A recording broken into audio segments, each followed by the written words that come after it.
নির্ভুল শেডের চাল, এতে কোনো ভুল নেই।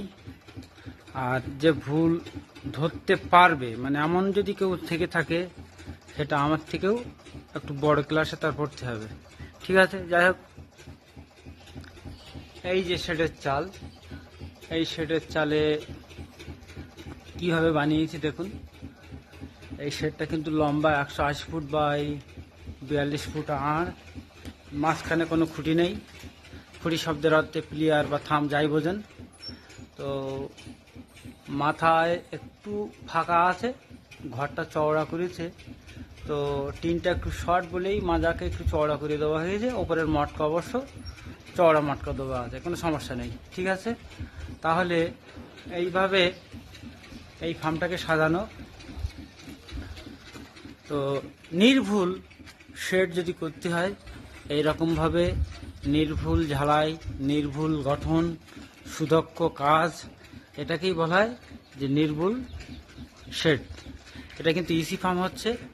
তো এই ইসি ফার্মটা আপনারা হয়তো ফেসবুক থেকে দেখেন আর ইউটিউব থেকে দেখেন, দেখতেই পারেন। আমার নাম সুরেশ, আমি সুরেশ মিস্ত্রি। তো এইভাবে আমি কাজ করি। আর যদি কারোর এরকম শেড করার প্রয়োজন হয়, তাহলে আমার সাথে যোগাযোগ করতে পারবেন। মিস্ত্রিরা যেমন চিটিংবাজ মিস্ত্রি থাকে, বলে এক আর করে এক, টাকায় বিট করে একরকম। আবার দেখা যাচ্ছে আপনি তো বুঝবেন না মিস্ত্রিদের চাল, তারপর দেখা যাচ্ছে এমন কাজ করলো যে আপনার সারা জীবন তাই নিয়ে ভুগতে হবে। আমার অনেক ভিডিও আছে যেগুলো কমপ্ল্যান শেড, যেসব শেডগুলোতে কমপ্ল্যান আছে, তার ঝালাই গলদ, তার টেকনিক্যাল গলদ, তার অনেক রকম ডিস্টারবেন্স তার মধ্যে আছে। তো যাই হোক, আমার এই চাল হচ্ছে নির্ভুল।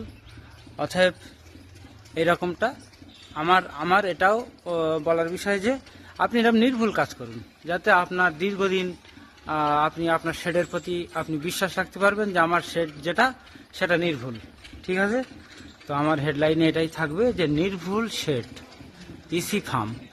ঠিক আছে বন্ধুরা, ভালো থাকবেন, রাখলাম। দেখাবে অন্য ভিডিওর সাথে।